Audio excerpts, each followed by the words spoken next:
ที่พูดถึงคนไทยอีสานเฮาหรือคนไทยทั่วประเทศนี่แหละจริงๆแล้วก็อยู่ตรงนี้มานานบ่แห้งแล้วบ่แม่นว่าอพยพมาจากที่อื่นดอกมาจากที่อื่นก็มีนะที่ว่าอยู่ในเขตสมัยนั้นพระพุทธเจ้าเอิ้นสุวรรณภูมิสุวรรณก็แปลว่าทองภูมิก็คือแผ่นดินทองนั่นเองสี่สิเป็นหม่องประดิษฐานพุทธศาสนาในโอกาสสุดท้ายเกิดสุวรรณภูมิเพิ่นเอิ้นรวมๆว่าแผ่นดินทองมันแปลเป็นภาษาเฮาแต่จริงมันมีความลึกกว่านั้นคำว่าทองก็หมายถึงสีเหลืองสีให้ความชุ่มเย็นสุวรรณแปลว่าทองภูมิแปลว่าแผ่นดินว่าแผ่นดินนี้สิเป็นที่ประดิษฐานแห่งความสงบร่มเย็นคือเป็นที่ประดิษฐานพุทธศาสนานั่นเองสมัยเอิ้นว่าจังซั่นแต่ว่าในแต่ละเขตแต่ละถิ่นต่างๆก็มีชื่อพื้นบ้านท้องถิ่นต่างกันอย่างเช่นแถวนครพนมเพิ่นก็เอิ้นผู้กำพร้าผู้พานเพิ่นเอิ้นผู้เพกมั่งนะจังซั่นแหละแล้วก็ผู้เขาคิชกูฏท่านตะกูฏผู้เขาท่านตะกูฏจังซี่ก็คือแถวสระบุรีจังซี่นะนั่นแหละลักษณะคิชกูฏจังซี่จันทบุรีนั่นแหละว่าเฮาตรงอยู่ตรงนี้มานานบ่แม่นว่าจากหม้องอื่นดอกหม้องอื่นก็มีนะแต่ว่าภาษาพื้นบ้านภาษาถิ่นแต่ละอันแต่ละอย่างบ่ก็ต่างกันคือเฮาเดี๋ยวนี้มันมีจักภาษาแล้วในประเทศเฮานี่เนาะมันมีจักภาษาอยู่เดี๋ยวก็ว่าย่อไทยก็ยังเดี๋ยวก็ว่าย่อเดี๋ยวก็ว่าลาวก็ยังมีลาวพวนลาวพวนลาวเติกมีเบิดเด้ย่อก็มีย่อก็เติกเด้ไปกรณีจังสิเอาตัวผู้ใดว่ารู้จักไปเติกจังสิแม่เนาะผมมันบ่เคยรู้จักหรอกนี่รู้จักอยู่บ่ไปเด้อนั่นซะแล้วคือเฮาบอกเฮามาอยู่ตั้งนานนั่นแหละแต่ว่ามันเป็นเมืองซื่อบ่ทันได้รวมเป็นหนึ่งเดียวกันถ้าสิพูดถึงต้นตระกูลเริ่มใส่คำว่าไทยมากับพระเจ้าตากนึงได้ล่ะเป็นผู้ใส่ชื่อคำว่าอิสระบ่ขึ้นบ่อยู่ใต้อำนาจอิทธิพลของเมืองใดทั้งสิ้นนั่นแหละพระเจ้าท่านจึงเริ่มต้นว่าประเทศไทยมีความเป็นมาแบบใดพระนเรศวรเพิ่นก็อยู่ในลักษณะว่ากอบกู้เมืองซื่อบ่ทันได้ถึงขั้นว่าตั้งประเทศแต่ว่าพระนเรศวรเป็นผู้สืบต่อนั่นแหละผู้ตั้งประเทศก็คือพระเจ้าตากเพิ่นชื่อว่าสินเด้แต่ว่าเป็นหมู่กันกับนายดวงแม่สินกับนายดวงเป็นหมู่กันบวช3 พรรษานี่เป็นบวชมาตั้งนานแล้วเด้บวช3 พรรษาเด้อแต่ว่าเพิ่นได้ความรู้วิชาการรบมาจากไสนี่สิบอกเนื้อในลึกๆให้หมู่นายพลทั้งหลายหรือนักเรียนการทหารทั้งหลายจะรู้จักเทคนิคหรือเรียกว่าศาสตร์แห่งการต่อสู้ให้ศึกษาประวัติของพระมโหสถผู้ยิ่งยวดด้วยปัญญามีเบิดในหันเลยบ่ได้เกี่ยวกับคาถาอาคมบ่ได้เกี่ยวกับเลิกงามยามดีเกี่ยวกับสติและปัญญาเลยเหตุการณ์แหละการดูธรรมชาติของสัตว์ธรรมชาติของลมธรรมชาติของอากาศบ่ได้มีคาถาอาคมบ่มีเลิกงามยามดีนี่เฮาเข้าใจว่าตำราพิชัยสงครามเอามาดัดแปลงดอกมาดัดแปลงเอาเด้อเพิ่นบวชเพิ่นก็ศึกษาเพราะว่าเพิ่นกำลังพระนเรศเนาะเพิ่นฮู้แล้วเพิ่นฮู้แล้วล่ะก็สิกอบกู้ประเทศชาติบ้านเมืองโดยวิธีใดแต่ว่าสิหาตำราวิชาอันใดแน่ที่สิมากอบกู้ได้เมื่อเพิ่นบวชแล้วเพิ่นก็เข้าไปศึกษาในพระไตรปิฎกเรียนรู้ในหันอะไรจังว่า ศาสตร์ทั้ง16อย่างมีอยู่ในพระไตรปิฎกนั่นแหละแต่ว่าบ่ได้เขียนรวบรวมเป็นหนึ่งเดียวกัน แต่ว่ามีกระจัดกระจายในแต่ละผูกแต่ละวรรคสั่นทั้งสองพระองค์อยู่คนละวัดจากว่าละก็คือสมเด็จพระเจ้าตากสินกับรัชกาลที่1พระพุทธยอดฟ้าจุฬาโลกมหาราชเขาเจ้าอยู่คนละวัดเด้แต่ว่าบิณฑบาตมาเจอกันอันนี้เว้ารัดเอาเด้อแล้วก็คุยกันบ้านเมืองเฮาอดอยากแห้งแล้งเพราะถูกเบียดเบียนจากคนที่มีความเห็นบ่ตรงกันคือพม่าซั่นคือพม่าเฮ็ดจังใดเฮาสิรอบกอบกู้ประเทศชาติได้พากันศึกษานั่นแหละศิลปศาสตร์ในการปกครองก็อยู่ในพระไตรปิฎกนั่นแหละศิลปศาสตร์ในการผูกใจคนก็อยู่ในพระมโหสถนั่นแหละศิลปศาสตร์ในการหลบแต่สุดยอดในการหลบคือพระมโหสถเด้อพวกในพ้นพวกในพันพวกนักเรียนในร้อยนักเรียนใน10ทหารและตำรวจทั้งหลายนั่นแหละเฮาสิได้เรียกว่าศาสตร์ความรู้ต่างๆในการปกป้องประเทศชาติมันมีอยู่ในศึกษาของพระมโหสถอ่านให้รอบคอบเต็มที่ในหันบ่มีเริ่มต้นมาตั้งมือเกิดพุ่นเด้ว่าธรรมดาเด้นะครับถ้าเฮาเข้าไปศึกษาว่าเพิ่นเจาะอุโมงค์แบบใดเจาะอุโมงค์โดยบ่ต้องไปใส่ไฟจุดบ่ให้ควันเกิดจังซี่เจาะอุโมงค์ยาวถึง4กิโลเพื่อสิลอดเข้าไปเจาะในระหว่างกลางของเมืองของพระเจ้าจุลนีพรหมทัตน่ะแล้วก็เอาแม่เอาลูกเอาเมียเอาหยังมาเป็นตัวประกันโอ้หลายอย่างอยู่ในหันแหละเว้าบ่เบิดดอกมันละเอียดแล้วก็เป็นเรื่องที่ยาวอยู่แต่ว่ามีแต่ศาสตร์คือความรู้ทั้งหลายในการปราบอริราชศัตรูผู้บุกรุกผู้ลุกล้านในหันเฮาสิได้ทั้งวิชาธรรมะเฮาสิได้ทั้งศาสตร์แห่งการปกครองบ้านเมืองและประเทศศาสตร์แห่งการต่อสู้อยู่ในหันร่วมอยู่ในหันศึกษาอันเดียวโลดมันเป็นหนังสือเป็นเล่มอยู่ดอกศึกษาอันเดียวเลย ที่หาง่ายก็อยู่ในทัศชาตินะทัศชาติหมายถึง10ชาติสุดท้ายที่เขาจะรวบรวมลงไว้นะเรื่องว่าทัศชาติเราเฮาก็อ่านเอาศึกษาเอาในหันแหละรวมสุดยอดอยู่ในหันแล้วนะนั่นแหละจังว่าประเทศเฮาที่จริงหรือว่าคนของเฮาเดี๋ยวนี้ก็อยู่นี่ล่ะบ่ได้อพยพมาทางอื่นหรอก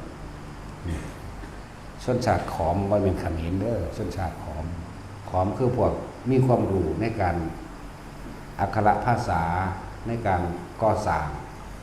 งบ้านเมืองหรือก่อสร้างปราสาทเฮ็ดวัดเฮ็ดพระเจดีย์พระธาตุเจดีย์นี่พวกนี้เป็นฝีมือพวกนี้สื่อพยานวัตถุต่างๆกระเบื้องจานหรืออักขระภาษาสลักหินพวกของกับคนไทยเฮานี่แหละกับคนอยู่นี่แหละว่ามันคนทั้งอื่นทั้งไกลดอกนั่นแล้วบาติสิว่าเฮามาจากอินเดียติมันมีอยู่บ่แนวนั้นซั่นเนาะ ภาพวาดจิตรกรรมฝาผนังจังซี่มันมีอยู่ของอินเดีย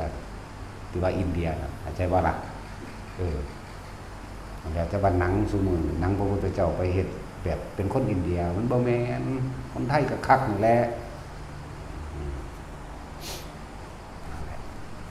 แต่ว่านั่นประวัติศาสตร์ต่างๆก็ถูกบิดเบือนมาหลายอันหลายอย่างก็สิพูดถึงว่าบัดนี้เฮาตัดตอนมาพระเจ้าตากนายสินกับนายดวงบวช3 ปีศึกษาอันนี้แหละรู้จักบ่ล่ะศึกษาพระไตรปิฎกแตกฉานในพระไตรปิฎกแล้วเพิ่นก็มีเรียกว่าพระให้ความรู้ให้คำปรึกษาอยู่ตลอดนั่นแหละนี่ถึงว่าประเทศเฮาเนี่ยเกิดขึ้นมาได้ก็ว่าอาศัยพุทธศาสนาเป็นวิชาการเป็นวิชาความรู้เด้แต่คนซุมื้อนี้บ่ได้เรียนประวัติศาสตร์เลยบ่ฮู้จักหยังบ่นี่ที่เพิ่นทำนายไว้ว่าถ้าศีลธรรมบ่กลับมาบ่หาแต่ว่าโลกาสิวุ่นวายในประเทศในแต่ละที่วุ่นวายแน่หรือคำว่าพระมหากษัตริย์แต่ว่าพระองค์ปกครองด้วยทัศพิธราชธรรมมาจากไสคำว่าทัศพิธราชธรรม คุณธรรมสิทธิอย่างประจำสำหรับพระราชาผู้ปกครองชาติบ้านเมืองกับประชาชนก็เอามาจากพระไตรปิฎกเอามาจากพระพุทธเจ้านี่แหละศูนย์ร่วมอยู่หันแล้วก็มีมานานแล้วว่าเงินว่าหากมีเด้นั่นแหละผู้ใดจะมีความรู้ทางด้านการลบนะมันอยู่ในหันแหละ ยุทธศาสตร์การลบเป็นหนึ่งในสัตตุศาสตร์16อย่างของพระพุทธเจ้าเฮานะไปศึกษาเอาพวกในพลในพันพวกนักเรียนในร้อยใน10ในหยังก็แล้วแต่ศึกษาเอาอ่านอย่างขี้ข้านอาทิตย์หนึ่งก็จบดอกเนาะ อ่านอย่างขี้ข้านสุดยอดแล้วขี้ข้านที่สุดในโลก หมายถึงเอาเฉพาะพระมโหสถไหมผู้ยิ่งยวดโดยปัญญาโอ้มันหลายเรื่องในเทคนิคของคนนี่บัดนั่นแหละเต็มไปด้วยเลขกลมั่นยาแต่บอกมีคาถาเข้าใจป่ะบ่มีคาถาได้แต่ว่าเต็มไปด้วยเลขกลมั่นยาเอานักลบไปซึกนี่ออกซึกนี่ต้องไปฆ่าเป็นบ่ไปฆ่าเด้เนาะไปค้านี่ไปโกหกนั่นบ่สั่นคนขายของมันบ่ได้บอกความจริงดอกนั่นว่าแท็กซี่ไปซึกไปฆ่าไปค้าไปโกหกมันจังได้เงินเขาซื้อมา5 บาทมันก็สิว่า5 บาทโดนบอกกูก็ว่า10 บาทตัวบ่ได้ปานใดขาย20 บาทต่อลงเอา15 บาทก็เอาแน่ตัวน่ะเนาะนั่นแหละจังว่าประเทศเฮาประกาศอิสรภาพขึ้นมาได้ก็อาศัยคำสอนในพุทธศาสนาตลอดทั้งยุทธศาสตร์การรบอันออกจากพุทธศาสนาโดยเฉพาะเรื่องพระมโหสถบัณฑิตสำหรับพระเจ้าอยู่หัวเฮาองค์ที่เก่าเพิ่นกันมักกันไอ้พระมหาชนกเด้ตกน้ำว่าเป็นผู้ยิ่งด้วยความเพียรนะสั่นแหละเขาเจ้าบิณฑบาตไปเจอกันก็คุยกันตกลงกันศึกรวมกันเนาะเฮาเป็นหมู่กันเด้จากว่าล่ะเป็นหมู่กันเป็นเชี่ยวกันนั่นแหละจนว่าก่อผู้เอกราชประเทศชาติยังได้มาเรียบร้อยแล้วนะมันนั่งมีเรื่องมันอยู่หรอก ที่เกี่ยวกับแบบพระมโหสถนั่นแหละนั่นแหละคนก็เลยยกให้พระพุทธยอดฟ้าจุฬาโลกมหาราชเฮาเป็นรัชกาลที่1ไปตัวเพิ่นเองสุดท้ายคือออกบวชได้บ่ได้ถูกตีโดยท่อนจันทร์เด้อตัวเพิ่นเองน่ะเพิ่นเป็นผู้วางแผนเองเบิดนั่นแหละมึงเพิ่นสิวางแผนกันเพิ่นวางแผนไว้แล้วแหละคนอื่นพระเจ้าตากบ่แม่นพระพุทธยอดฟ้ามาร่วงโตจะเป็นเจ้าแผ่นดินบ่ทางนี้ก็โยนดาบถิ่มเลยเด้พระเจ้าดวงพระพุทธยอดฟ้าโยนดาบถิ่มเลยอย่าคิดจังซั่นบ่เคยคิดแบบนั้นแบบนี้คือคนแสดงความจงรักภักดีซึ่งกันและกัน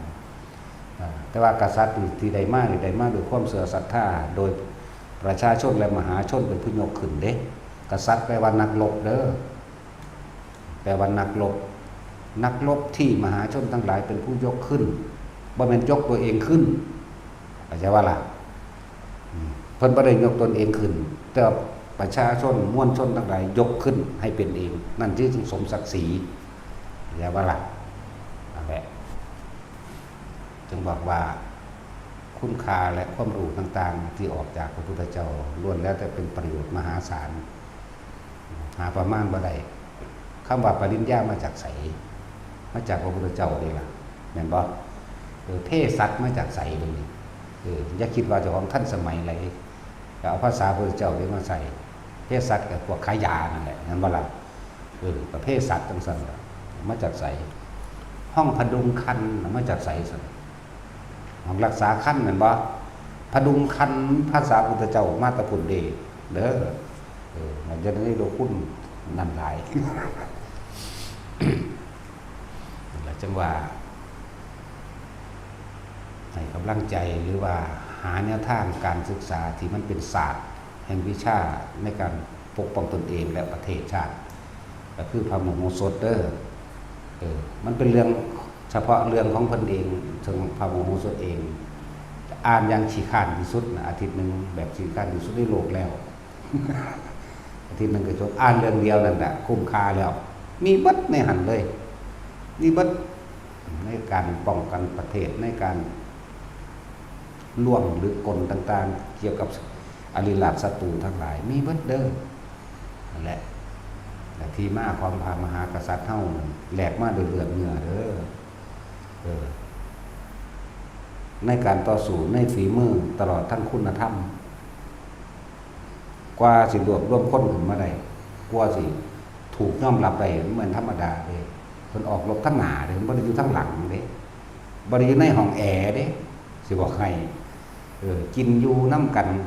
กับหมู่พวกกินอยู่น้ำกันไปเลยจนเป็นที่ยอมรับแล้ว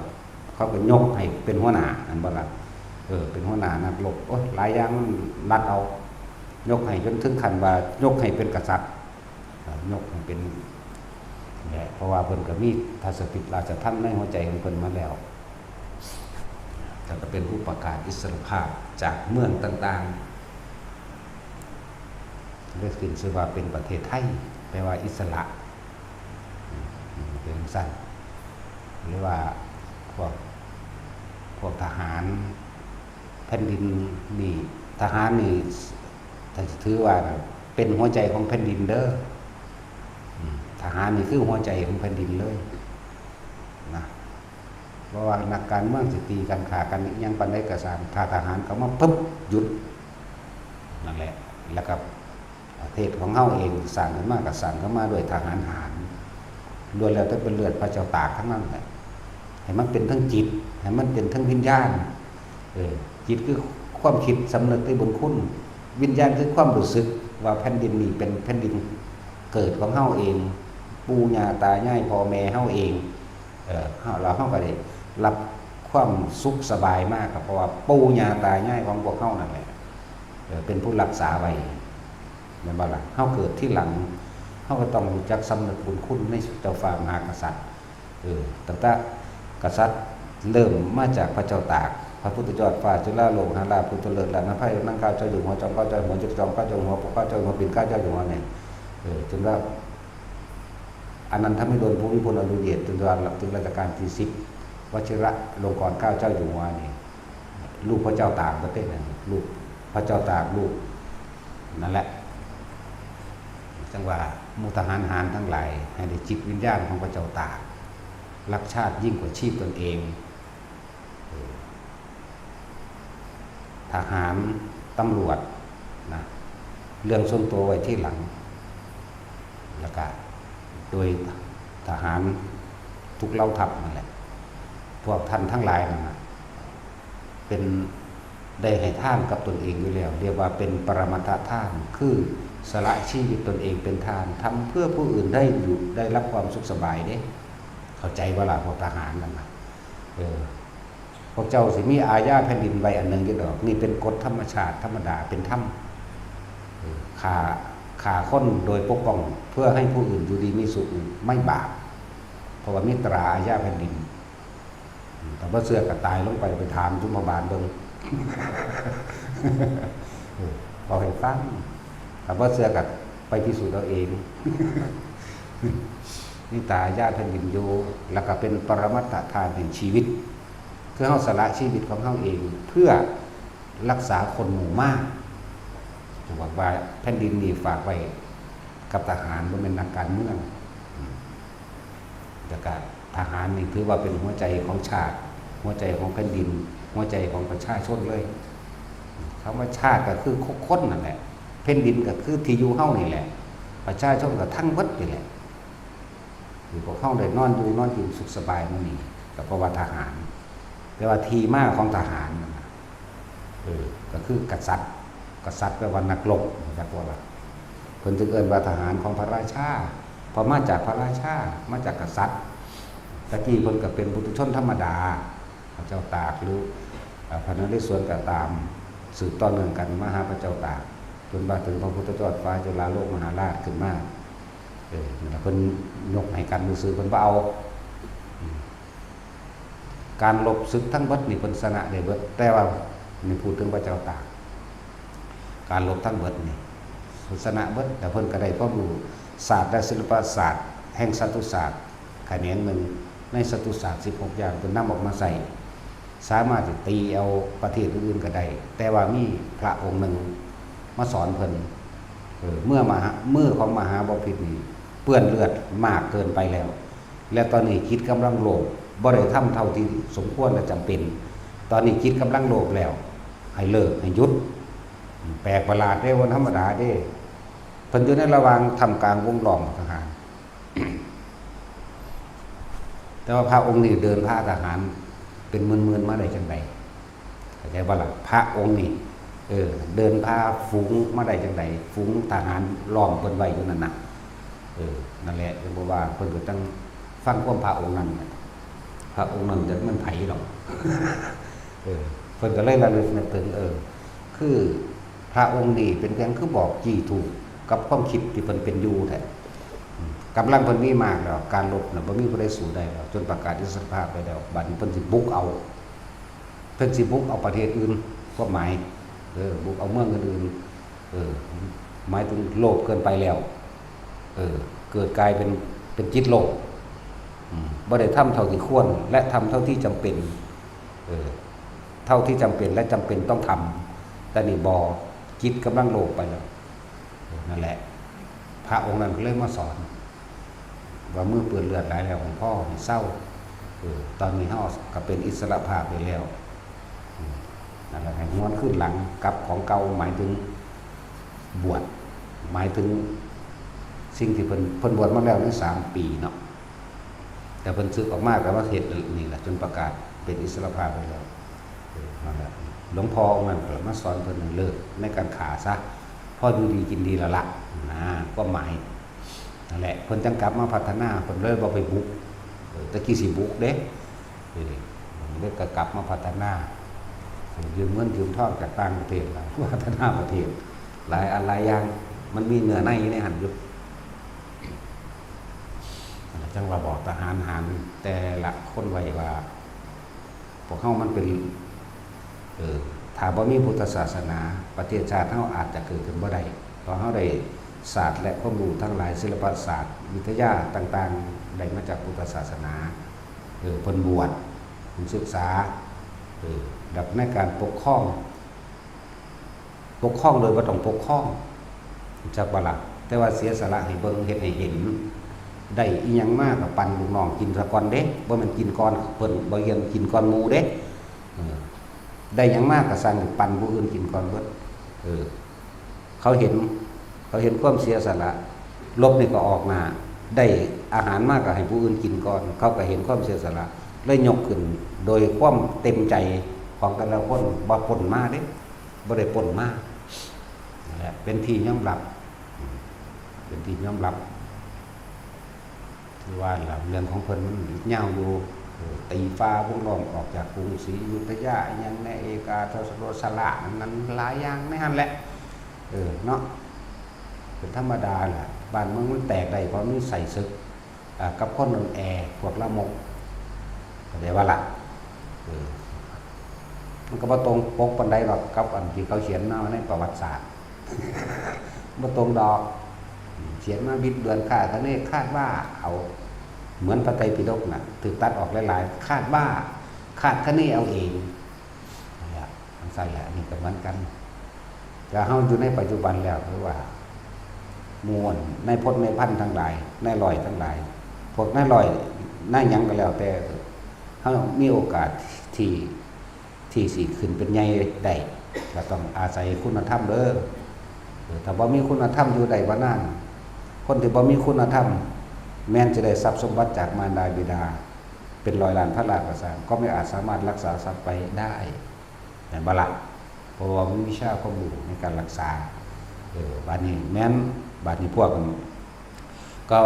ถ้าเป็นพวกที่มียศถาบรรดาศักดิ์และตำแหน่งทั้งหลายก็บ่อาจสามารถรักษายศถาบรรดาศักดิ์และตำแหน่งเอาไว้ได้เพราะขาดคุณธรรมจักบ่ล่ะคุณคือหยังเฮาจะเป็นใหญ่ได้ก็ว่าผู้อื่นเอิ้นว่าเขามีคุณธรรมคือความจริงจักบ่ล่ะเสียสละตนเองต่างหากล่ะเอิ้นคุณธรรมก็ว่านั่นแหละพวกทหารทั้งหลายที่กินกับเลือดเนื้อพระนเรศวรเลือดเนื้อพระเจ้าตากนั่นแหละแผ่นดินนี้ เป็นที่มาได้ก็เลือดเนื้อของบรรพบุรุษพวกเฮารักษามาจังพวกเฮาจังสุขสบายเมื่อประเทศไทยบ่เคยเป็นเมืองขึ้นของไผเลยตั้งแต่เกิดคำว่าประเทศจังบ่ล่ะสั่นแหละเพราะว่าหยังมีคุณธรรมมีสัจจะก็แม่นสัจจะก็เป็นหนึ่งอยู่แล้วบ่เคยเอาเปรียบบ่เคยรังแกมีน้ำใจแล้วก็คำว่าทัศพิธราชธรรมนั้นมีมาตั้งนานแล้วมีตั้งสมัยก่อนพระพุทธเจ้าเฮาเกิดแล้วจังเพิ่นจังนำสิ่งเหล่านี้มาสอนพวกเฮาได้แต่จะว่าก่อนนั้นอีกเฮาก็บ่ได้ศึกษามันสิอธิบายกันยากเนาะเอาสมัยพุทธเจ้าเกิดโลดจังคำว่าทัศพิธราชธรรมต่างๆพุทธเจ้าได้เป็นผู้นำความรู้ออกมาคำว่าปริญญาคำว่าปดุลขั้นคำว่าขั้นหลายๆอย่างที่นั่นซื้อคนนี่เดซันซื้อคนอินเดียมีอยู่บ่ในสมชายในบุญมีอยู่บ่มีอับดุลระอิมบราฮิมยังบ่เลวมันบ่มีเด้นั่นน่ะเนาะแม่นเด้นั่นน่ะนายละศิลป์พงษ์โสภานี่มีไหมมีเด้จังแม่นก็ใช่ว่าล่ะยังนางจันทาได้ยินไหมบัดนี้นางยังบุอีโลมอีเละโดยปะโดยตัวที่ตัวแทนมันภาษาบัดนี้มีได้เดียวของไทยก็กักแบบจริงแล้วไม่ซื้อเข้าทางหูตัวมานกพนะนี่อยู่เบิดประเทศเอาเลยจังสั่นแล้วก็นี่แหละซื้อให้ไงซื้อญี่ปุ่นมันมีอยู่บ่อินเดียมันมีได้นั่นแหละมันทำให้ตะกี้พระเจ้าแผ่นดินทองของเฮาว่าสุวรรณภูมิแต่ว่าเขตแต่ละเขตต่างๆก็ไปบ่คือกันมันก็มีชื่อพื้นบ้านมันอยู่เนาะสกลนครผู้เพชรถ้ามันเป็นเมืองผู้แต่เมืองเพิ่นสาครครได้ละบาดเนี่ยผู้กำพร้านั่นไปหันได้บัดนี้อันนั้นอันยังทันทกูดกับภูเขาอันอยู่หั่นแหละไอ้สระบุรีนะจังซั่นแล้วถ้าสิเว้าเดี๋ยวเถียงกันอีกเนาะพวกนักวิชาการมาเถียงอีกจังซั่นแต่เฮาบ่แม่นวิชาการเฮาเดาเอามั่วจังแล้วนั่นแหละว่าถ้าจะได้ครูมันไม่ธรรมดาได้อันมโหสถนี่วิชาศาสตร์การลบลึกโคชสารสร้างศาสตร์ถึงอยู่ในหันเบิดเด้โคชสารสร้างศาสตร์หรือพระญาพิชัยสงหรือไอ้ตำราพิชัยสงครามว่าออกจากหันเด้นั่นเลยต้นตำรับมันอยู่ในหันเด้อพากันไปศึกษาเอาสิมีทั้งคุณธรรมมีทั้งความฉลาดในการลบไว้พริบเอาตัวรอดควรถอยควรเข่าควรออกควรปรับปรุงแบบใดมีในหันเบิดแล้วก็เอามาจากหันเลยเพิ่นแต่งมาซื่อดอกวิชานั่นอันนี้หรือว่าทหารเอกของบ่แม่นเอกดอกก็มันเอกเบิดนั่นแหละพระเจ้าตากผู้นึงเพิ่นอายุก็ว่างนั่นแหละเพิ่นบ่ทันได้ปลดดอกแต่สิเว้าเรื่องปลดแต่ขอออกไปบวชพูดละตั้งคนละตั้งเมืองพิจิตรนั่นอีกองค์นึงก็ไปตั้งตำราขึ้นมานะเริ่มว่าวิชานั้นวิชานี้ไปซื้อเขาเจ้าเที่ยวก็ซื้อว่าตรงกันเถียงกันอีกเนาะคิดเอาเองหมดวัดที่หลวงปู่เดิมไปอยู่นั่นแหละบ่แม่นหลวงพ่อเดิมเด้คูณผู้ตั้งวัดให้หลวงพ่อเดิมอยู่คนเด้นั่นแล้วนั่นแหละวัดที่ยังก็ไปหาพากันเบิ่งเอาเองหลายคนดอกพ่อสาวหารมื้อนี้โคตรมันจะผู้เสียสละเพื่อรักษาแผ่นดินประเทศชาติเอาไว้ดีจากพวกเราจากพวกแต่ที่มุ่งจากพวกสหารบ่ฮะจากคนบ่มันไผสั่นแล้วบ่ว่าหญิงบ่ว่าชายล้วนแล้วแต่เสียสละรักษาพื้นแผ่นดินไว้พวกเฮาสุขสบายนี่เห็นบ่มีหม่องใดสิประเสริฐบ่มีหม่องใดสิอยู่สุขสบายเท่าประเทศไทยดอกจะไปอันย่องๆต่างประเทศหลายเนาะหาแต่ว่าล่าสมัยซั่นโอ้ยแผ่นดินก็บ่ค่อยไหวแม่นบ่ซั่น มันปลอดภัยเลยเด่นเพราะสันเพิ่นเอิ้นสุวรรณภูมิก็เป็นดินถ้ำแผ่นดินทองเลยนี่เจ้าเอิ้นร่วมแล้วเอิ้นบางสันให้กำลังใจผู้ทหารนำเด้อว่าเฮาเนี่ยมีอาญาแผ่นดินหมายถึงตราอาญาแผ่นดินป้องกันบาปต่างแล้วก็รายอีกอย่างหนึ่งคือเรื่องส่วนตัวไว้ที่หลังเวลาเฮาเข้าสู่การป้องกันประเทศแม่นบ่นั่นคือปรมัตถทานเป็นการท่านชีวิตเพื่อรักษาให้ผู้อื่นอยู่โดยสุขสบายชื่อไว้ว่านั่นเป็นปรมัตถทานก็เคยบอกไปเรื่องกันละท่านชีวิตนะเป็นการให้ท่านสูงสุดคือการท่านชีวิตสั่นก็ต้องห่วงสุว่าถ้าเขาไปฉีกขาดตาขาวฆ่าคิดหอดต่างๆนั่นนี่เนี่ยบทุมเทชีวิตใส่เนาะฉีกขาดตาขาวบทุมเทชีวิตใส่เพื่อรักษาประเทศเอาไว้ปู่ย่าตายายของเฮาเองญาติของเฮาเองพี่น้องของเฮาเองแม่นเฮาสิตายในญาติของเฮาเองก็มีความสุขสบายด้วยล่ะแต่บ่ล่ะแต่ว่าเนี่ยบ่มีผู้ใดสู่เอาไปว่าตายเบิดเลยทั้งญาติทั้งอีหยังอีกอ่ะทั้งญาติพี่น้องตายเบิดนั่นบ่ล่ะทั้งสั้นแหละจะให้มีความภูมิใจอยู่อย่างหนึ่งคือมันเป็นปรมัตถทานแห่งชีวิตทั้งสั้นเรื่องส่วนตัวไว้ภายหลังทั้งสั้นแหละมันมีในหัตถอานิสงส์โดยธรรมมันจะมีอยู่แล้วคือสมัยอันพระมโหสถกับพระโมคคัลลาเนี่ยสักสู้เจ็บทั้งเจ็บปวดทั้งเสียสละตัวเองธรรมดาแต่ว่าผลสุดท้ายมาแล้วก็เป็นยอดแห่งผู้มีฤทธิ์มีเดชอยู่ด้วยนั่นแหละจะเรื่องว่าประเทศไทยสร้างมาโดยธรรมและพระเจ้าตากประกาศก่อนที่สิลบให้เกิดเป็นไทยเลยเนี่ย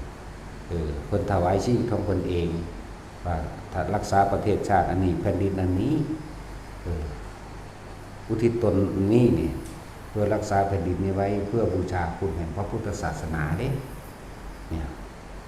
สั้นพุทธเจ้าก็ทำนายไปแล้วว่าก็จะบอกเรื่องการทำนายมาก่อนพญาลินดำตั้งสันตั้งสี่เป็นบอกไว้เบิดแล้วแต่หาอ่านเอามีอยู่แต่หนังสือเอาเสียแล้วหายตัวนี้แล้ว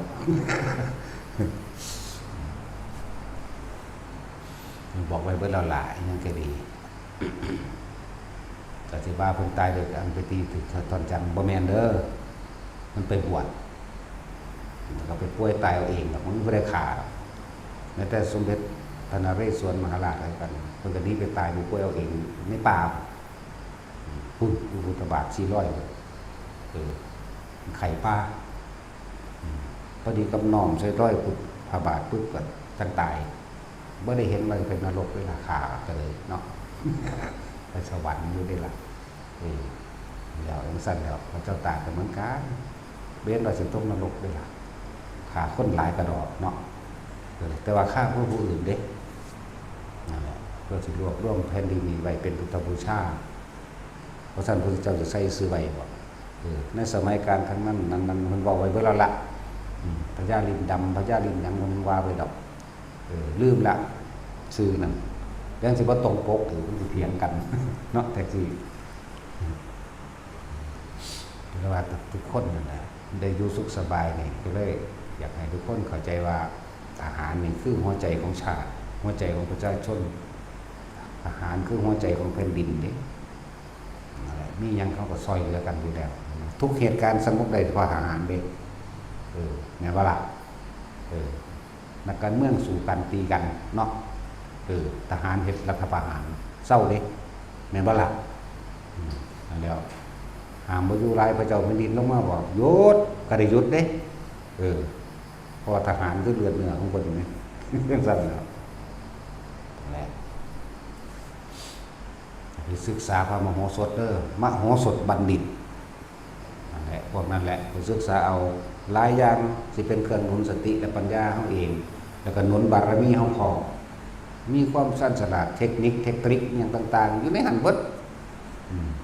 ตำราผู้ใช้สงครามก็ดึงออกมาจากหันแหละถอดออกมาจากหันแหละ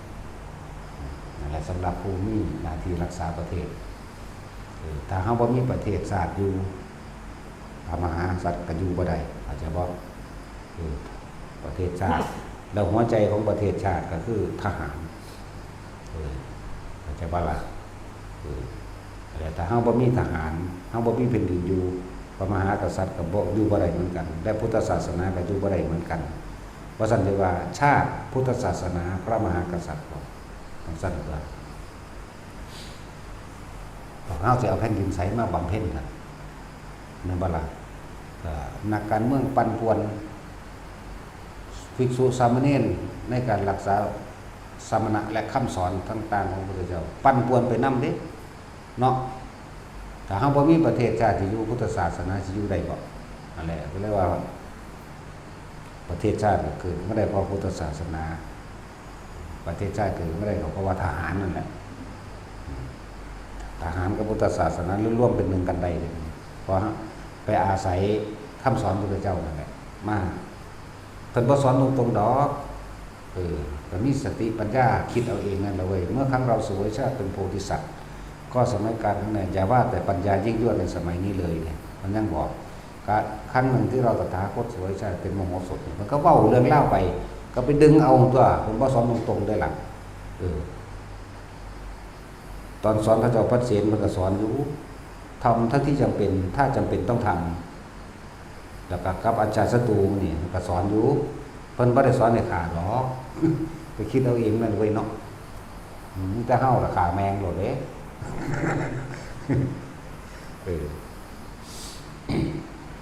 เดี๋ยวเขาก็ว่าให้นั่นนี่วางสั่งแมงนี่เนาะคิดเอาเองเลยอันนี้คือที่มาว่าประเทศของเราเกิดขึ้นมาได้ก็เพราะอาศัยปัญญาทางพุทธศาสนาคำว่าพระมหากษัตริย์ก็เกิดมาจากคนทั่วไปหลักเจกรจากหลักรวบรวมคนอาศัยคุณธรรมจากพุทธศาสนามาเป็นเครื่องนำแล้วก็เพิ่นก็ย่อมสละตัวเองเห็นบ่พีชีพย่อมสละตัวเองเป็นปรมัตถธาตุอยู่แล้วแล้วก็สละตัวเองเพื่อรักษาประชาชนเพื่อรักษาคนนะเพื่อเกิดความสมัครสมานสามัคคีกันจนก่อตั้งเป็นประเทศชาติเป็นเอกราชขึ้นมาได้บัดหมู่เราประชาชนทั้งหลายยกเพิ่นเองเด้เพิ่นบ่ได้ตั้งตนเองเด้อยกเพิ่นประชาชนยกเพิ่นเองเด้จริงเพิ่นก็บ่ได้อยากเป็นไปว่าเขายกขึ้นก็จำเป็นต้องเป็นคือต้องมีผู้นำเหมือนกับประชาชนเฮาก็อาศัยพระมหากษัตริย์เฮานี่แหละพระมหากษัตริย์กับทหารเป็นอันเดียวกันได้บาดนี้เข้าใจบ่ล่ะเพราะฉะนั้นถือว่าทหารของพระราชาเพราะคำว่าพระราชานี่มาจากคำว่ากษัตริย์กษัตริย์มาจากนักรบลูกหลานสืบเสื้อสายเพิ่นเด้นั่นน่ะความเป็นมานั่นน่ะและวิชาประวัติศาสตร์มันถูกถอดออกโคตรพ่อโคตรแม่มันถอดออกแล้วพวกสันดานหมาน่ะเข้าใจว่าล่ะบักฮาเด้ก็จะออกซื้อมันว่าฮู้อยู่ดอกวิชาประวัติศาสตร์ชาติไทยก็บ่เอาเข้ามาเรียนวิชาคุณธรรมศีลธรรมก็หน้าที่พลเมืองก็บ่เอาเข้ามาเรียนมันเอาวิชาปีศาจหรือทั้งไหนมาเรียนเนาะเป็นคนที่เป็นพ่อเป็นแม่ยุคเด็กอายุ20กว่าปี30ปีบ่จักหยังเด้นั่นน่ะตัวพ่อตัวแม่ก็บ่รู้จักคุณธรรมบ่จักศีลธรรมแล้วโตลูกมันนั่งไปกันใหญ่ตัวเนาะซั่นแล้วก็ว่านำวิชานี้ขึ้นมาเจ้าหยังมาปกครองประเทศเพราะว่าการสิปกครองก็ต้องปกครองด้วยหัวใจปกครองด้วยความเข้าใจเด้ด้วยสติด้วยปัญญาเด้บ่แม่นเอาวัตถุมาปกครองกันเห็นว่าวัตถุปกครองกันยิ่งมุนเบิดล่ะคือเฮาเห็นต่างประเทศก็ยิ่งกันมึงจะเลิ่นไปโลดแต่จิตใจบ่เจริญโดยธรรมบ่มีเมตตากรุณามุตาอุเบกขาหรอกจะเลิ่นข้าวเดียวเห็นบ่สร้างจรวดนิวเคลียร์มันยิ่งกันอยู่หั่นนั่นแหละโลกเจริญสูงสุดคือเจริญด้วยเมตตาคือสงสารผู้อื่นรักผู้อื่นเสมอตนรักตนเสมอผู้อื่นกรุณาช่วยเหลือแบ่งปันซึ่งกันและกันมุทิตาไม่อิจฉาริษยาซึ่งกันและยินดีร่วมกันเวลาผู้อื่นได้ดีทำดีเนี่ยอุเบกขาว่าคิดเป็นกลางในบางอย่างบ่เป็นกลางในบางอย่างเหมือนกันอันนี้บ่ถูกต้องถ้าบ่ว่างแล้วเหมือนกันล่ะครับว่าปล่อยวางกับปล่อยปละละเลยก็คนละอย่างกันโลกจะเริ่มลงสู่ก็จำจะเริ่มโดยเมตตาพรหมวิหาร4นี่เองนะสั้นแหละถ้าสิปกครองได้ดีที่สุดก็ต้องปกครองโดยคุณธรรมศีลธรรมตัวมันบ่ได้สอนเขายากเลยล่ะสมัยเฮาพวก 50ขึ้นเหนียวไล่เอาเจ้าของเองนี่แหละพระสงฆ์องค์เน้นย่างไปนำถนนหนทางเฮานั่งลงพนมมือเด้แม่นบ่ล่ะสมัยนี้มันสิมีแม่นหยังขี่มอไซค์ต่ำซั่นบีบแกรถไล่เฮาไปเป็นบาทเอาพระเฮายาวๆ50องค์นี่ติ๊กๆๆๆโอ้ยสิเฝ้าไปตายหาแมงทั้งใดแถมสมโพธิอีกว่าเสียเวลาอย่างโน่นอย่างนี้เนาะบัดใดอีใดก็คือโพธิเนาะจำชื่อนามสกุลมันไว้เด้ออย่ารับมันเข้าไปทำงานเด้อคนบ่มีน้ำใจเนาะคนบ่เคยเสียสละให้ผู้อื่นบ่มีประโยชน์อย่างว่าล่ะบ่มีค่าซ้ำยุ่งดอกอีหลีนั่นแหล้วเฮาเทศประจำอยู่ได้เรื่องว่าคนที่มีค่าสูงสุดคนมีค่าคือคนที่เสียสละเพื่อผู้อื่นได้เด้นอกนั้นบ่มีค่าด้วยปานใดก็สร้างด้วยแต่คนรวยๆพวกว่าเข้าใจว่าตัวเองฉลาดนะโกงจริงคักเนาะโคตรโกงเลยล่ะพวกนั้นมันบ่ได้มีค่าจักเม็ดเด่นแหมนั่นแล้วมันบ่ซ้ำยุ่งดอกตบมันโลด ตบขี้ยุ่งนี่นะแล้วตั้งสั้นแล้วเบิ่งดูเขาว่าเขาไปบิณฑบาตเฮ็ดให้รถติดมึงไปสร้างประโยชน์หาแม่มึงหยังเนาะได้กูมาอีกบัดนี้มึงใจกูหูแล้วกูตีนฟาดปากแล้วพวกนี้เขาสิหูอยู่ดอกมั้งนำสืบก็ไปโหลดคนดังสัตว์เราซื้อนามสกุลมันลูกหลานมันก็จะเอาไปว่ามันสอนให้ลูกหลานมันเห็นแก่ตัวเนาะบอกตามหน่วยงานต่างๆว่าจะรับเด้อคนนึงไปตั้งใดเห็นแก่ตัวจักว่าหลับสั้นแล้วก็คือนี่แหละวิชาพุทธศาสนาก็หายออกจากหลักสูตรการเรียนแล้วยังอีกล่ะวิชาหน้าที่พลเมืองสิก็หายออกไปแล้วประวัติศาสตร์ก็หายออกไปแล้วเนี่ยมันสิฮู้บ่ว่าความเป็นมาในประวัติศาสตร์ชาติไทยเป็นมาจังใดเนาะเอาวิชาปีศาจแมงทั้งใดมาสอนกันบ่ให้รู้จักบุญคุณพ่อแม่พะนะโคตรพ่อโคตรแม่มันสอนแนวนั้นเนาะทั้งสั้นแล้วตามความจริงโดยธรรมเลยบัดนี้มันสิสอนแนวนั้นก็สร้างความจริงคนก็มีความเคารพและคิดถึงพ่อแม่คือเก่าเด้นี่คือความจริงนี่เป็นธรรมอันนี้บ่ได้เกี่ยวกับวิชาปล่อยว่าพ่อแม่มันตายมันก็ให้นำอยู่ได้ล่ะเนาะลูกมันตายก็ยังให้นำนั่นล่ะทั้งสั้นแล้ว นี่คือความจริงนี่คือธรรมแปลว่าความจริงและถ้าจะพัฒนาประเทศให้พัฒนาจิตใจคนพัฒนาทางความคิดสะกอนว่าให้เกิดความเชื่อมั่นในเรื่องของกรรมถ้าบ่มีหิริโอตตัปปะเกรงกลัวในบาปแม่นบ่ล่ะบ่มีความเกรงกลัวในบาปบ่ย้านบาปบ่ย้านผลของการกระทำแห่งบาปกรรมทั้งหลายที่เจ้าของเอาเฮ็ดไว้แน่มันสิมีอยู่บ่มันบ่มีความละอายบ่มีความเกรงกลัวมันก็เฮ็ดไปทั่วทีบตัวเนาะอันนี้ก็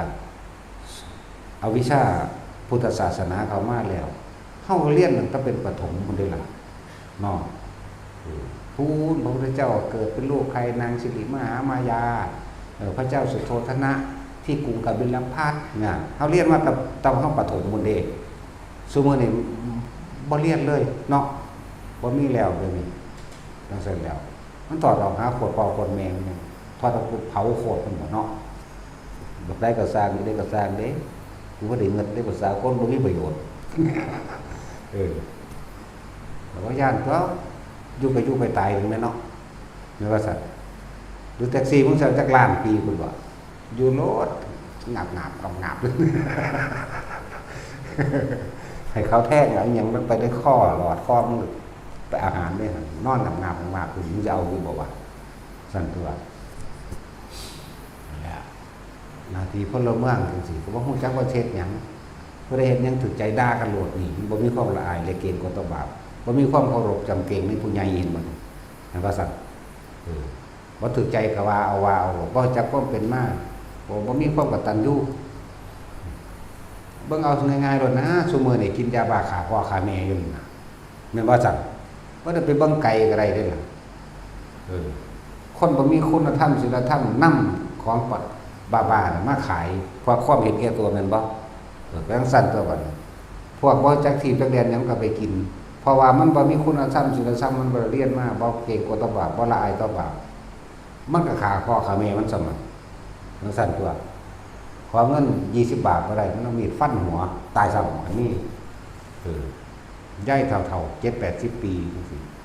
ว่าบ่มีมันก็ฆ่าตายซะฆ่าเอาเงินดำ100 200นี่นะ20 บาทนี่นะก็มีได้ล่ะเนาะก็นั่นแล้วสิเอาหยังไปอบรมแต่ว่าปลูกฝังความกตัญญูปลูกฝังความให้เคารพในคุณบิดามารดาปู่ย่าตายายมาก่อนสิบ่ปลูกฝังนั่นเดี๋ยวหยังไปปลูกฝังแทรกซ้อนเข้าไปวิชาพุทธศาสนาเข้าไปการกระทำแบบนี้การคิดแบบนี้เป็นบาปแบบนี้เนี่ยมาสั่นแล้วบ่มีแน่จังสีมาสอนกันเจียวหยังมาพัฒนาเห็นบ่ประเทศที่เฮาว่าจะเลื่อนนะบ่ได้การยกย่องตามนี่เรียกโอยเนาะเห็นบ่งอกๆแงกๆอยู่พวกซอมบี้พวกหัวระเบิดพวกผีดิบทั้งสั่นแล้วนั่นแล้วมันเรื่องสั่นต่อบ่ได้หาเที่ยวละล้านตะผู้อื่นนึงต่อนี่ก็เนื้อขายก็อาวุธให้ผู้นั้นผู้นี้เข้าไปสู่กัน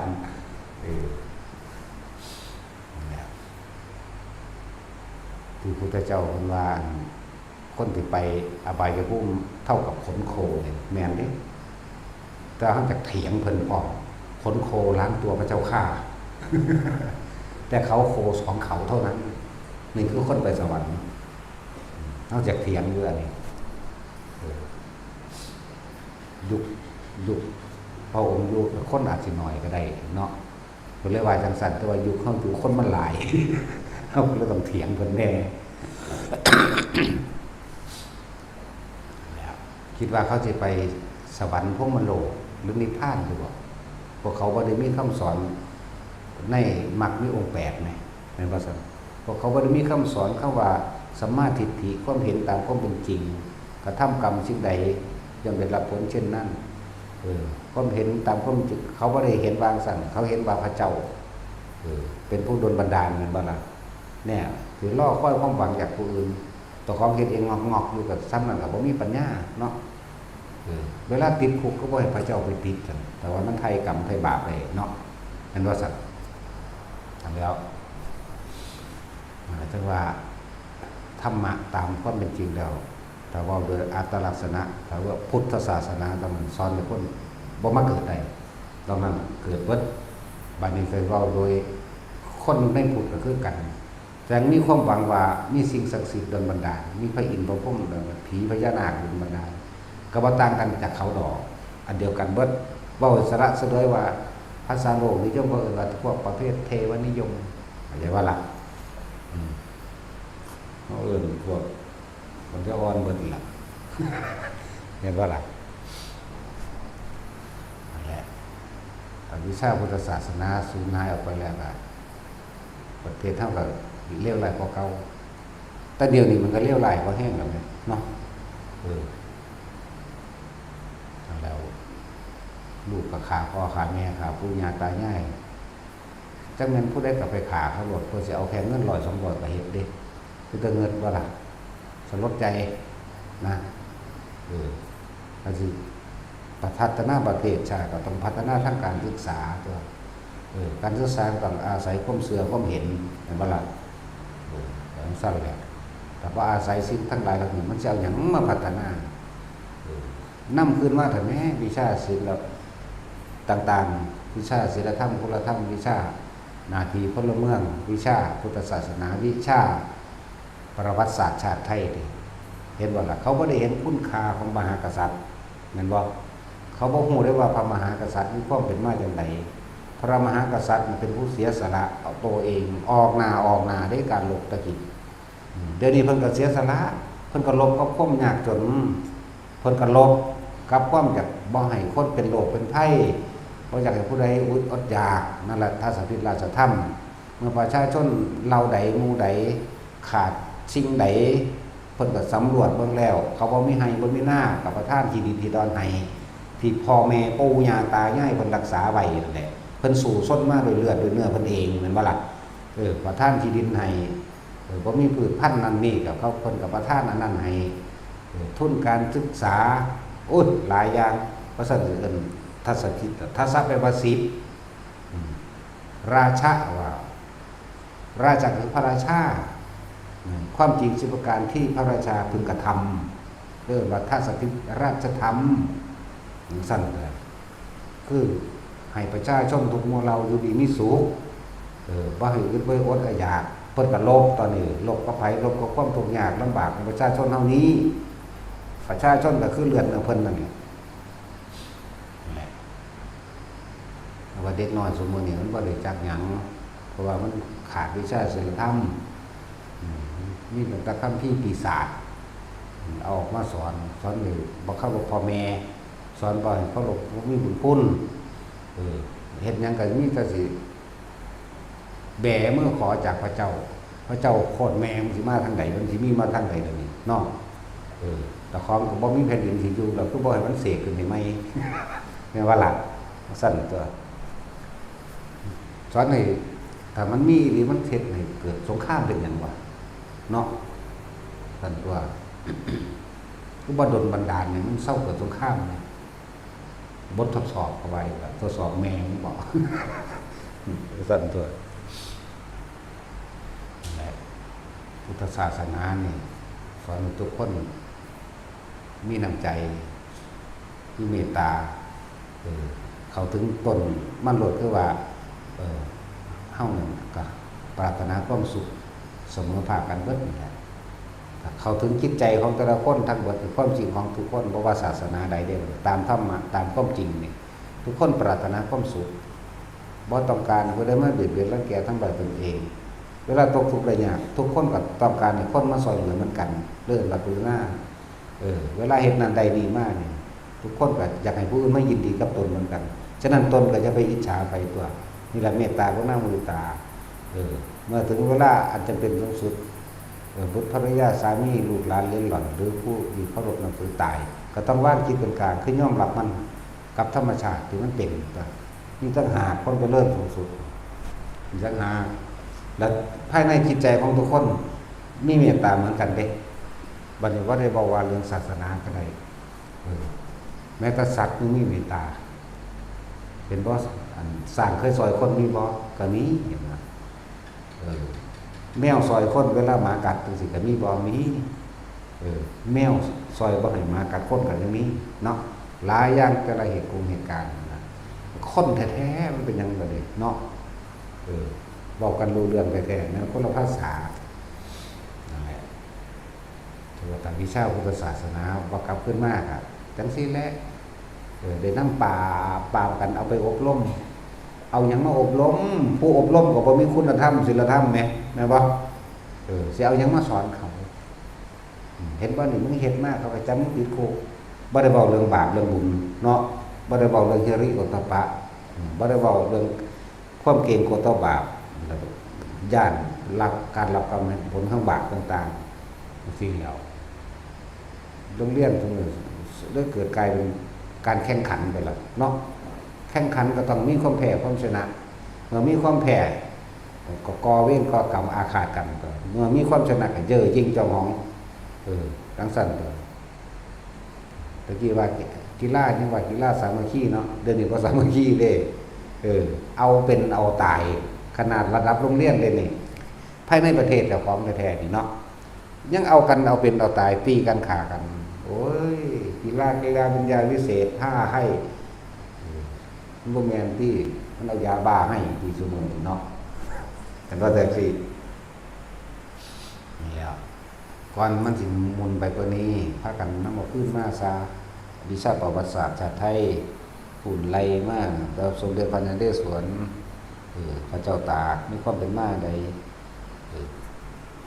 การวิชาพุทธศาสนาก็นำมาซะหน้าที่พลเมืองต่างๆควรทดแทนบุญคุณมารดาบิดาจังไดจังซี่ก็นำมากกว่าสิเอาหยังไปพัฒนาประเทศถ้าบ่พัฒนาจิตใจก่อนสั่นว่านั่นแหละทราบว่าท่านได้มีสึกยามสึกเราลบยามสงบเราพัฒนาก็คือภาวนานั่นแหละภาวนาก็คือพัฒนาจิตใจนั่นแหละจักบ่ล่ะแล้วมันผู้ใดอยากรู้ได้ความจริงมัน ถามเบิ่งจิตใจของบ่ว่าสิเป็นทหารบ่ว่าสิเป็นคนธรรมดาคือพวกเฮานี่บ่มีไผอยากลบเนาะเป็นหยังคือบ่พากันเฮ็ดแหล่งทำมาหากินภาษาหากินสร้างตายนี่เนาะที่พระเจ้าเว้าไว้อาหารเป็นที่หนึ่งของโลกเนาะอาหารนี่อาหารที่อยู่อาศัยเครื่องนุ่งห่มยารักษาโรคแน่นี่นึงได้ความจำเป็นนะคือบ่พัฒนาเขตพื้นที่นั่นปลูกนั่นกินปลูกนี่กินหน้าเฮาก็ว่าไปตัวอันนี้มีแต่สิสร้างอาวุธขายให้กัน สร้างอาวุธฆ่ากันสั่นตัวนั่นแหละธรรมะก็ต้องมีแทรกซ้อนเข้าไปนำตัว ว่าคนที่ได้รับมรดกจากพ่อแม่ถ้าบ่มีคุณธรรมซึมซับก็บ่อาจสามารถรักษาทรัพย์สมบัติที่ได้มาได้ว่าซั่นคนที่ได้ยศถาบรรดาศักดิ์และตำแหน่งทั้งหลายถ้าบ่มีคุณธรรมก็บ่อาจรักษาตำแหน่งคุณธรรมแห่งตนเองรักษาตำแหน่งและยศถาบรรดาศักดิ์แห่งตนเองได้เด้เข้าใจว่าล่ะใช่แหละคนที่สิเคารพนับถือกันคิดถึงกันด้วยความจริงใจจริงๆก็คือคนที่ช่วยเหลือผู้อื่นโดยไม่หวังสิ่งใดตอบแทนด้วยความจริงใจเป็นห่วงเป็นใยกันแต่ว่าบ่มีผลประโยชน์บ่มีหวังว่าจะได้ผลประโยชน์จากเขาได้บุคคลผู้นั้นมันตายไปเขาก็คิดฮ้อว่าล่ะแต่บุคคลที่บ่มีน้ำใจสิบ่ทันตายเขาก็อยากให้ตายเด้ เห็นบ่ล่ะก็ผู้ใดก็ต้องการความเมตตากรุณาเมตตาคือกันเด้ทั้งสั้นแล้วแต่ว่าถ้าบ่มีวิชาพุทธศาสนาจักสิสอนมันว่าจังไดเนาะบ่เข้าใจสอนแต่สิให้เอาเปรียบดึงมันสอนให้เอาเปรียบสอนให้ชนะแม่นบ่บ่ได้บ่มีความอภัยไปเลยขนาดโรงเรียนกับโรงเรียนไปแข่งกีฬาสีกันซื่อๆก็ตีกันมาคู่กับทิศกันเพราะคู่แม่คู่ซุมื้อนี่ก็คู่หีแมวหยังเนาะมันเลยคู่ต่วยอยู่อีกแล้ว จักบ่ล่ะคู่ต่วยเนาะเขาเรียกว่าควายตู้นะ ก็คู่ซุมื้อนี่ก็บ่มีคุณธรรมศีลธรรมสอนนักเรียนก็สอนไปอีหยังหีแมวบักกดบอกกดแมวนี่ ซั่นแล้วโรงเรียนต่างๆถ้าสิพูดถึงเด้อโรงเรียนต่างๆที่มันมีมาเท่าซุมื้อตลอดทั้งมหาลัยอิหยังก็ซั่นออกจากวัดว่าศาสนาพุทธสมัยตะกี้คนเรียนโรงเรียนวัดความรู้มาจากไสมาจากวัดมาจากไสมาจากพระพุทธเจ้าแม่พุ่นต้นมาอีกล่ะหมายถึงกับพระพุทธเจ้าได้เลยผู้สอนวิชาความรู้ต่างๆเฮายังได้เรียนโรงเรียนวัดอยู่เด้แต่เรียนอันท่านปีเรียนโรงเรียนวัดยังมาแรกเขาเจ้าก็สอนนี่หรือวันเสาร์อาทิตย์เฮาก็มาเรียนเราจบแต่เป็นเด็กน้อยพุ่นเด้อซ้ำจะทำดีโทเอกแล้วก็ท่องจำเอาเด้ซุมื้อนี้ว่าถ้าไปลงซื้อไว้ได้แมงวัดนี่ล่ะบ่จักหยังได้คือเก่าแต่บ่ได้คู่สิโง่ แต่ตะกี้แต่ว่าโง่ก็นี่ว่าเอาไก่แหลกออกโรงเรียนเนาะซุมื้อนี้เฮาขนมแหลกเอาบ่ได้เนาะ แต่สิ้นขนมแหลกเอานี่แล้วขนมไปแหลกเอาดูนี่ ตะกี้เอาไก่แหลกออกเนาะโตก็ตกอยู่จังซั่นเด้3 ปีก็อยู่เป็นทรโขงอยู่หั่นแหละ เป็นนักเรียนโขงอยู่หั่นแหละเฮาเกิดที่หลัง3 ปีก็ยังไปทันอยู่มั้ยจังซี่คุณภาพอีหลีตะกี้ก็นี่หยังพุจนว่าได้เอาไก่แหลกออกเอา อะไรหลายอย่างที่คนบ่ทันรู้จักโรงเรียนจนถึงมหาลัยต่างๆออกจากวัดในประเทศไทยนี่เด้อพูดถึงว่าในประเทศไทยนี่การสร้างประเทศชาติได้ความเหลือความรักสมัครสมานสามัคคีได้ความรู้จากพุทธศาสนาออกจากวัดการตั้งโรงเรียนต่างๆตะกี้คนเรียนโรงเรียนวัดจบทำปีก็ได้เป็นครูใหญ่ต่อมาเป็นป.3 ต่อมาเป็นป.4 ต่อมาเป็นป.7 ป.8 ป.7 จังมาเหลือป.6 เด้อมีคนบ่ฮู้จักซ้ำเด้นี่เนาะ นั่นแล้ว ออกจากวัดความรู้ต่างๆออกจากวัดตะกี้ภาษาไทยท่านนี่เป็นภาษาขอมขอมนี่เป็นพวกมีความรู้ทั้งศิลปศาสตร์ต่างๆในการปั้นในเรื่องอักษรแล้วก็เป็นแหล่งความรู้เด้ของบ่แม่นเขมรเด้อนั่นแหละอยู่จักแมงอยู่ การเฮ็ดพระธาตุเจดีย์ต่างๆในสมัยเก่าพวกขอมสิว่าอย่างหนึงว่าพวกช่าง10หมู่จังซี่นะเป็นแหล่งความรู้จากมันมันยังใหม่อยู่เด้คำว่าสร้าง10หมู่ยังใหม่อยู่นั่นแหละแต่กี้เป็นหยังคือว่าอักษรขอมอักษรธรรมนั่นว่าอักษรขอมอักษรธรรมนั่นแหละมันมาแบบนั้นถ้าหันสิเว้าเรื่องนี้เราพูดกันอย่ามานี่ได้พูดหลายพุทธศาสนาเนี่ยเป็นแหล่งความรู้ทั้งหมดในประเทศไทยนี่เอาเฉพาะประเทศเฮาก็ได้บาดนี้จะว่าทั่วโลกก็ได้เด้เอาประเทศอังกฤษก็ปกครองแบบสินหาได้เนาะบุพภาวนาสิกขาได้เขาเอาไปนั่นแหละก็เริ่มเมืองผู้ดีเดินเศร้าดีแล้วล่ะก็เหมือนกันนี่แหละกับพวกเฮานี่เลยเริ่มเละๆเทะๆไปนำกันครับเด็กน้อยซุมื้อนี่มันสิเข้าใจบ่พูดแล้วเนาะมันบ่เคยเห็นเอาควายไถนาแม่มันบอกบ่มีดอกแต่บ่สันเห็นแต่รถไถ สั่นตัวซุมื้อนี้ทำฉีดยาเข้าหรือยังเอาโดรนล่ะเนาะฝุ่นบะอยู่ไปพุ่นล่ะโอ้ยมีจักความอดทนมาแม่มันจังไดใส่มันไปซื้อผงชูรสแม่นั่นอาจักกัน10เมตรมันเห็นไว้ไม่แล้วรถดอกโอ้ยมันบ่มีความอดทนหยังอ้างตลอดว่าบ่มีรถ มันยังบ่นี่เคลียร์อยู่จังซี่เป็นโรคเด้อธรรมดาเด้เป็นโรคติดโทรศัพท์เอาแต่ใจตีพ่อขาแมวโทรศัพท์เนาะซุมื้อนี้อีหลีแล้วติดขนาดแล้วหลายๆอย่างที่พวกเฮาบ่รู้เด้อประเทศไทยนี่เกิดขึ้นได้เพราะพุทธศาสนาและโรงเรียนทุกโรงเรียนที่เกิดขึ้นมีต้นตอออกจากพุทธศาสนาออกจากวัดจากวัดละออกจากวัดเด้หลักสูตรเรียนต่างๆและกฎหมายออกจากภายในของในพุทธศาสนากฎหมายสมมุติใส่อยู่นี่แต่กินมันบ่หลายขอปานนี้ดอกสมมุตินี่มันพวกอันนักฆ่าเงินเป็นนักฆ่าเงินนักการเมืองที่แม่ยังมันเข้ามานี่ความมันเอาเงินจ้างเขาเนาะมันก็มาหาเอาเงินตัวมันก็กอบโกยเอาตัวเนาะลีนี่แหละนั่นสิบ่แม่นเอาแม่บักใดอีใดบ่ซื้อเสียงนั่นบ่ท่าได้เลยเอาได้อีใดบ่ซื้อเสียงให้กูตายเนี่ยเอาผู้เดียวหน่อยๆก็ได้เอาเนาะบ่ต้องว่าทั้งเบิดว่าทั้งเบิดมันก็ซื้อทั้งเบิดตัวเข้ามากอบโกยเอาหมดตัวนั่นก็สั่นภาษากอกน้ำซื้อกอกน้ำหิแมงอันละ80,000โลดกูซื้ออันละ12 บาทนึง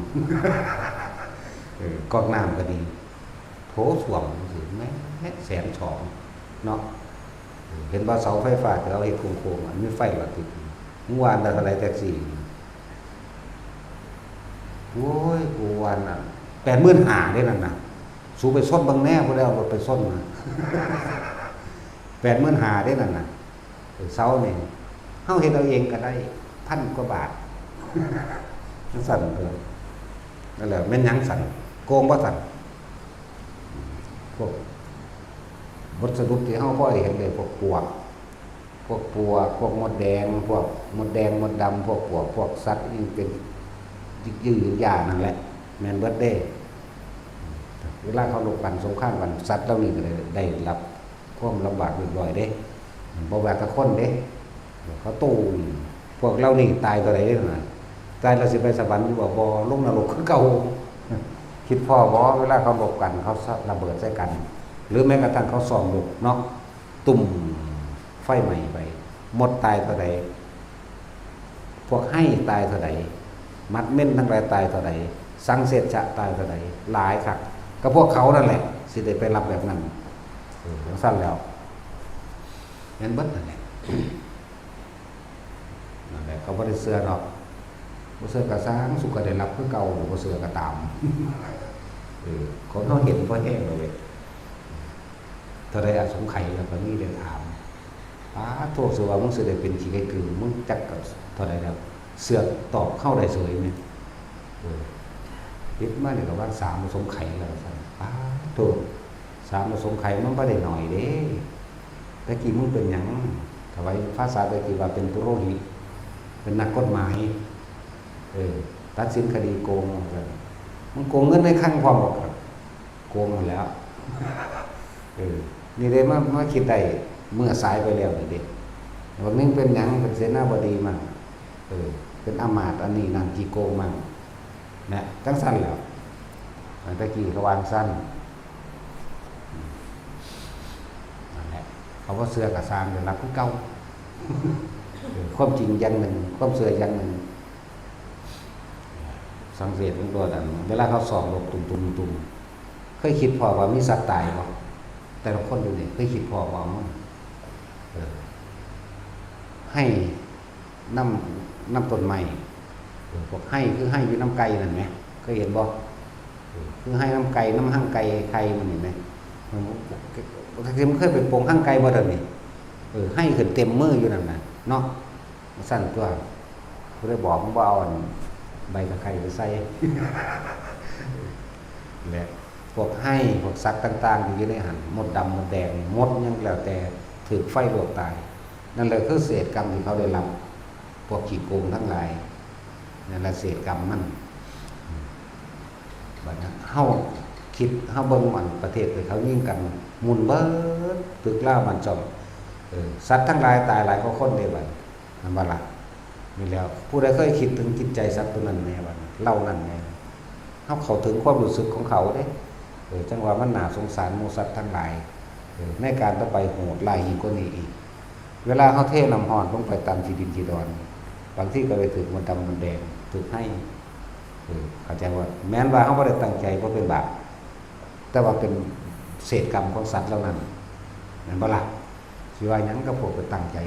เป็นบาปเด้อก็อย่าตั้งใจตัวเวลาขาเฮ็ดบ่ได้เนาะแต่สิเฮ็ดได้บ่กูเฮ็ดได้อยู่เด้กูค่าเฉยๆไร้อารมณ์คือบ่แม่นดอกแต่กูไปกูยังยอมอยู่ว่าสั่นกูเบิ่งแม่งอยู่สั่นความรู้สึกเขาความรู้สึกเฮาคือเดียวกันเจ็บปวดเหมือนกันถึงมันสิเป็นสัตว์ก็ช่างมันว่าซื่อๆเด้ตาขาซื่อๆคือว่าแหละแหละจังว่าคนกลัวนรกเอาไว้มั่งนะจะคิดได้มาสายไปแล้วแต่ว่าจังไรก็ช่างเถอะพวกเขาก็อาจสามารถไปจัดการความคิดเห็นของภายในพยายามควบคุมความคิดเท่าดีกว่าความเชื่อนั้นเป็นเรื่องส่วนตัวอยู่แล้วไม่มีผู้ใดบังคับความเชื่อของภายในไม่มีผู้ใดบังคับความคิดของภายในฉะนั้นเฮาฮู้อยู่แล้วว่าสิ่งทั้งหลายรวมสิจิตเกิดตายรวมสิจิตบ่เกิดเป็นรู้สิจิตเฮากันจากบ่ล่ะฉะนั้นควบคุมความคิดของเองคือว่าบ่ให้มันออกไปทางที่เป็นอกุศลคิดกุศลซะก่อนคิดอยากใส่บาตรคิดอยากไหว้พระคิดอยากสวดมนต์บทนั้นบทนี้คิดอยากฝึกหัดปฏิบัติธรรมนะแล้วก็เริ่มคิดว่าเห็นเขาใส่บาตรสาธุในใจเลยฝืนเอาซะก่อนที่แรกทำอิจฉาเขาหลายกันเลยเนาะฝืนเอาเห็นคนใส่บาตรเห็นคนสังวัดเห็นคนทำความดีฝืนโมทนาสาธุน้ำเขาในใจซะก่อนฝืนไปฝืนมากเกิดความเคยชินเองแต่ความเคยชินเกิดเป็นความเชื่อมั่นในตนเองจากความเชื่อมั่นในตนเองก็เป็นเราก็ทำเองมันจะคอยแทรกซึมมาจากความสบายใจระหว่างอิจฉาคนทำดีกับโมทนากับคนทำดีอันใดดีกว่ากันนั่นว่าล่ะคิดเอาในตนเองก็เห็นเขาไปทำบุญมหันต์นี่คนที่อิจฉาไฟเผาเจ้าของเด้ความบ่พอใจในตนเองไฟคือราคะความบ่พอใจบ่พอใจที่เขาไปทำดีเนาะเป็นสั้นแล้วแต่มันไปเอาหนาดับนี่ไม่จะของอยู่ตอนนี้เนี่ยกับคนที่ว่าไปทำบุญนั่นโอ้เห็นได้เนาะคือได้โอกาสของเขาสาธุเด้อในใจเฮานั่นแหละเนี่ยมันก็ดูเขา มันก็สบายใจก็มันสบายใจกันเวลาเฮาไปเฮ็ดเองก็ที่แรกก็ฝืนเฮ็ดแบบเก้อๆเขินๆกันเนาะทางคนใส่บาตรยังอยากอายเด้เนาะทำดีแท้ๆก็ยังอยากอายเด้ไปสแตกเรานะเปิดเพลงเติมขับบ้านขับเมืองอยู่เนาะมันคือบ่อายคือโอ้ยพวกแม่งลิงหมาเป็นเรื่องถูกต้องเด้เป็นเรื่องสนุกสนานเป็นเรื่องฮิ้วกรูไปทำเขาเนาะเนี่ยว่าล่ะถ้าเห็นคนไปใส่บาตรย่อยเขาเด้พวกบ้านเนาะมันสันเดชคนใส่บาตรมันไปวัดไปว่าหาว่าคำคือมึงหลักมึงสิคำคือขัดมึงสิไปของเก่ามึงอยู่การปฏิบัติธรรมมันเป็นของล้ำสมัยบอแมนล่าหน่วยบอแมนล่าเด้ล่าสมัยมันคืออย่างล่าสมัยบอพึ่งการจักใส่บาทในเด้อจักแล้วใส่ลายกันหลายใส่ลายได้ง่ายก็ใส่บาทเนาะนั่นบ่ไปใส่บาทก็อยากอายคนเด้หมู่ไปหลีไปก็มีเก้อเขินเฮ็ดจังได๋เฮ้อโอ้ยบ่ธรรมดาเด้ใส่บาทก็สิมาสวดมนต์คือการเงอะงะมาอยากอายคนอยากเขาว่าเบิ่งดูนั่นน่ะนั่นแล้วพวกเจ้าว่าแม่นบ่ล่ะแม่นเบิดแล้วพวกกันนั่งอยู่เดี๋ยวนี้แม่นเบิดเลยนี่ที่แรกก็ฝืนที่แรกก็มองซ้ายมองขวาอย่างเขาว่าเนาะว่าแท็กซี่มึงก็เป็นบ่แม่นบ่ใส่บาตรที่แรกมึงเขินบ่จังซั่นแล้วซัวซ่ามึงเรียนใส่แต่ซัวซ่ามันมาคืออะไรล่ะเนาะเป็นเก้อเขินเบิ่งคนนั้นเบิ่งนี่หั่งแต่เป็นร้อยลีใส่ยันผู้เรียนเนาะให้เราตาจุยเอาเงินจุยดัดเด้มาจังหยังเด้นั่นโตชิบหายเด้ตัวนั้นไว้ยังเข้าห้างเบิดเข้าขู่จุดเทียนไว้บ่ไปดับไฟใหม่สายอันไฟไงเบิ่มอยู่ถ้าเป็นของผู้อื่นมันใหม่ฮอดบ้านฮอดเมืองหมดแล้วอันนี้ไฟเนี่ยของเขามันเลยใหม่เย็นๆอยู่ซื่อก็อยู่บ่เป็นหยังใหม่เบิ่มแม่งอันนั้นตัวชิบหายนั่นจะสิว่าจังได๋ด่ากับสันนั่นแหละ